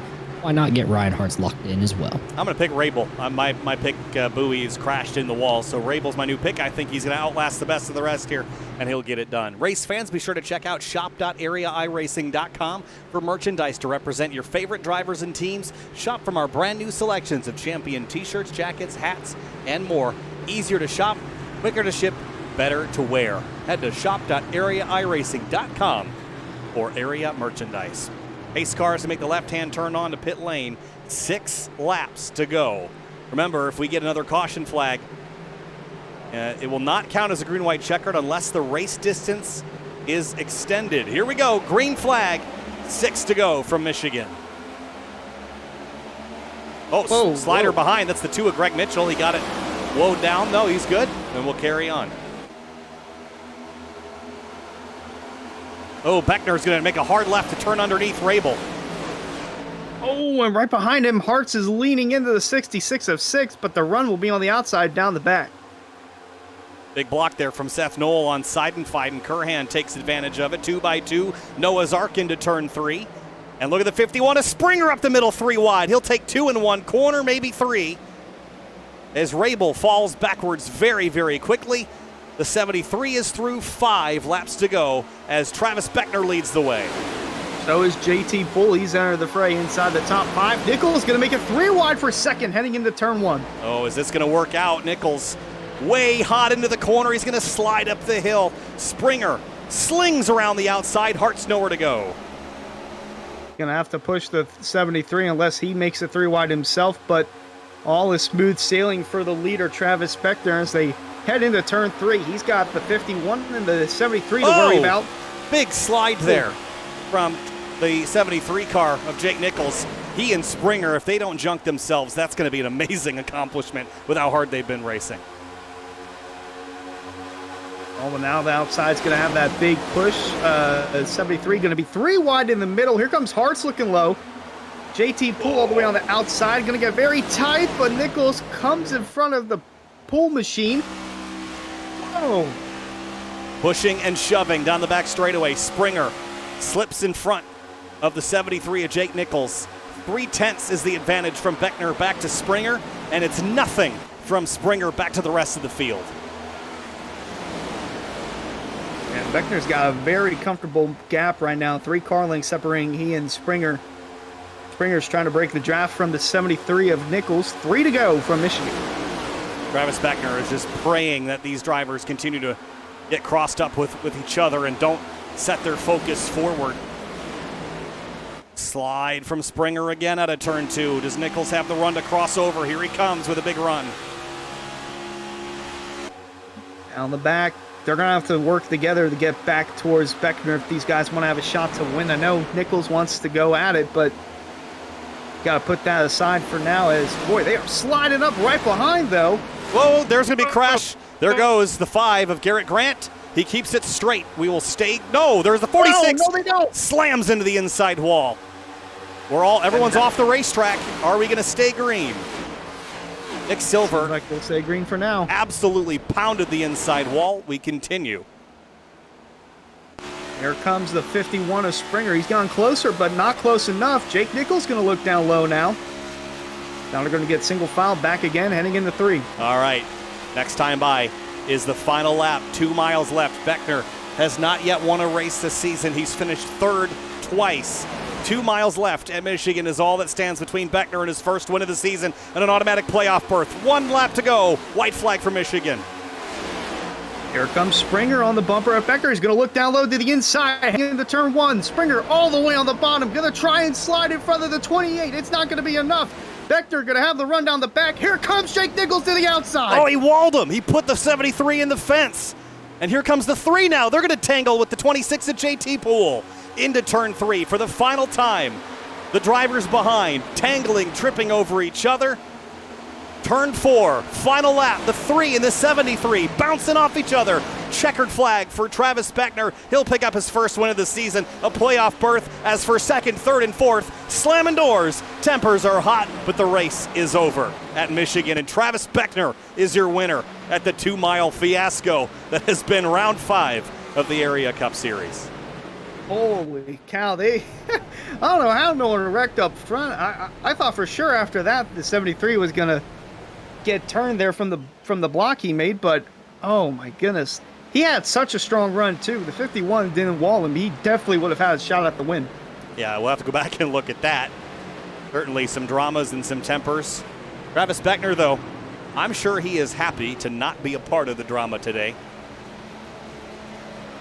I would say so too, as now that's 2 wins on the year for Miller Racing, and that other win was from the one of Seth Knoll. Going to give him a congratulatory bump down the front stretch, and that's 5 different winners now in the first 5 races. Keeping the streak alive, Beckner slides across the stripe.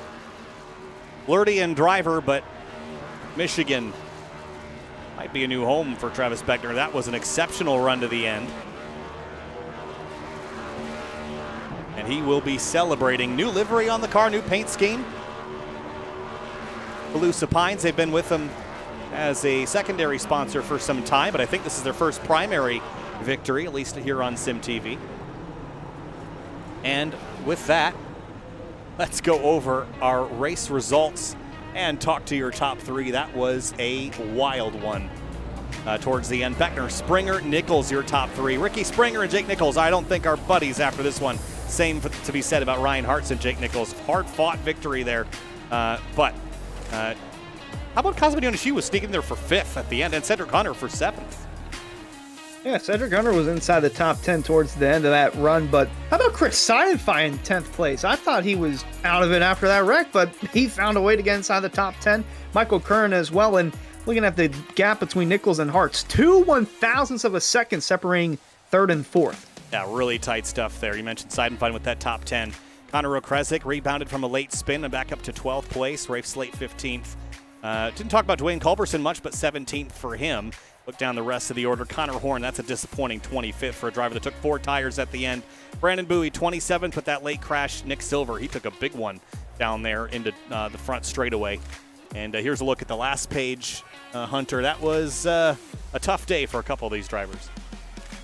Yeah, especially Cameron Hearn, Jordan Martin, and James Skiley too. His 4-race winning streak comes to an end, dating back to the previous launch. Pro Series race. But tough day for those guys, and tough day for Senesac, Swan, and Frankie Barroso as well. Well, let's talk with our top 3. The first driver to chat with, Jake Nichols in the number 73. Jake, it was elbows out, to say the least, in this race, especially at the very end. I know there were some frustrations tonight. Take us through your evening, and how many drivers are off the Christmas card list this year? Just about everybody at this point, I guess. I try to race everybody clean. Obviously, side drafting and being right on people's doors is part of it. I mean, I can't get chirped for the same thing that everybody else in this field does. That's just ridiculous, in my opinion. I hit Seth Noel once, but I'll apologize immediately. I knew I probably gave him no room. And I even lifted a little bit, let him get back in the lead, because I didn't want to take the lead that way. A few laps before, I picked my line. I think it was a 3 or someone came down, and whenever the bottom, everyone knows at Michigan you don't run the white or the yellow line in the corners. So you're kind of, when you're on top of someone going in, you kind of are at their mercy there. You got to just pick where they're gonna run in your mind, where you think they're gonna run, and it's never the bottom lane. Every time I went to the seam, which is normal, I kept getting doored, and I get it. Everyone's pinching the daylights out of each other. You have to, and you have to run the top. I get it. It's hard racing, but I don't get how I can get chirped and get punted 14 times straight by the same guy who said I raced him dirty when I just was racing the same way the entire field was doing to each other. Never hit him, but kept getting plowed, so I wasn't going to be nice back. And if people are going to race me hard like that, and not just hard, if they're going to race me dirty like that and door me and push me 14 lanes or cars deep into the corner, I'm not going to be nice back. I don't think anybody should be. You'd be a pushover at that rate. But no matter what, it was, I mean, we all raced our hearts out there. I mean, we gave it all we could. It sucks that it was just a lot of draft late in the race, the later we got. But Travis worked his heart out, or worked his balls off, trying to win that race. He deserved it. He's a good dude. He's always been really nice to me and respectful. So I'm glad we got points in another top 5 to start the season, but I mean, everyone's gonna be frustrated. That's not my style of racing out there, but we'll take it with what we got in the Solar Flare Racing Chevy Camaro. Well, big picture racing for sure. Jake, congratulations. Top 5. I know it was a frustrating day, but should retain the points lead. No problem after that one. And we'll see you next week. Thanks for chatting. Thank you, guys. Appreciate Hope you enjoyed the show. We certainly did. We'll see you next time. All right. Well, Ricky Springer's up next. He comes home in second. And Ricky, Jake Nichols isn't going to send you a Christmas card, or not a whole lot of other people inside the top 10. Take us through that battle with the 73 all the way to the end. It got physical. The elbows got out. But your thoughts from your perspective on tonight's racing? Yeah, this awesome game, Chevy Camaro, was good, and I feel like it maybe wasn't good enough. But, I race people with the same respect that, I get raced with. I mean, I try and give everybody the same respect. I mean, me and Jake have raced side by side countless times. I mean, even at Charlotte. And, once I feel disrespected on the racetrack, I tend to lose a little bit of that respect. So, I mean, no doubt we can gain it back throughout the rest of the season, but just unfortunate it had to go that way throughout the race. Well, in terms of the big picture, you came into the night second in the standings, 25 back. You finished ahead of the points leader.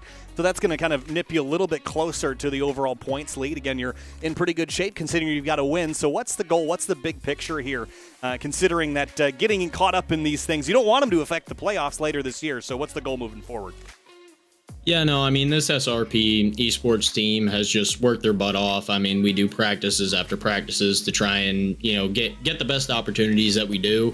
I mean, I'd really like to see all the SRP cars, of course, being co-owner of the team, up into the playoffs. I mean, that's really the goal for us. I mean, we put in so much time, and everybody on this team puts in so much time that, I feel like we got a shot at it. And really for me, as opposed to last season of having, so many unfortunate events of getting wrecked and everything like that, to be able to win early in the season, then continue to run well, it just kind of puts us in a good spot for that. Definitely takes some weight off your shoulders. Ricky, thanks for chatting.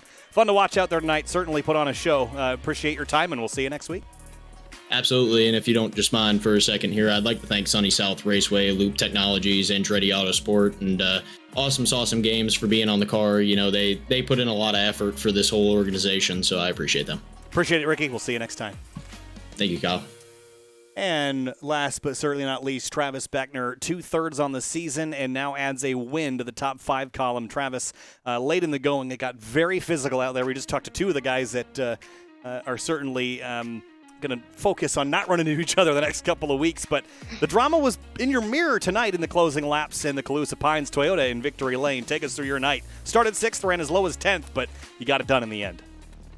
Yeah, that last stop there, that was an amazing call by Dawson Miller, taking no fuel and just right side tires. Got me out in front of Ricky Springer and everybody, and was able to get underneath Chris Rabel there at the end. And just tried to walk away, but there was a point there where I thought I got too far out in front. I was like, oh no, this ain't good. In the closing laps of that one, though, Ricky Springer took a swipe at you. Swipe or no swiping, I suppose. You were able to cling to it, and you get your win. You lock yourself into the playoffs. Does this change or shift your focus at all in the next couple rounds, or is it still just go out there and try to pick up as many wins as you can? I'm going to go out there, race the same way that I race with everybody else, and try and pick up more wins. All right, Travis. Hey, congratulations getting the Calusa Pines Landscaping Group into Victory Lane. I think that's the first time they've been on your primary win in Victory Lane, so congratulations on that, and we'll see you next week. Yeah, before I go, first off, I'd like to thank Calusa Pines Landscaping, which used to be Collier Cutters Landscaping, got rebranded. Thompson Pipe Group, Rick's Hot Sauce, Celsius, Area iRacing Shop, Black Buffalo, Holston River Machine, BG Creative, Huckett Film, everybody at Miller Racing, and Solid Rock Performance, and all my family that came out to watch tonight, and y'all taking the time out of your day to come broadcast this race, because that was a lot of fun. A lot of fun to watch, Travis. Certainly a lot of calamity there towards the end, a lot of frustrated drivers, but that's the nature of the beast here. Congratulations, enjoy it, and we'll see you next week. Okay, thank you. All right, Hunter, wow, lots to go over.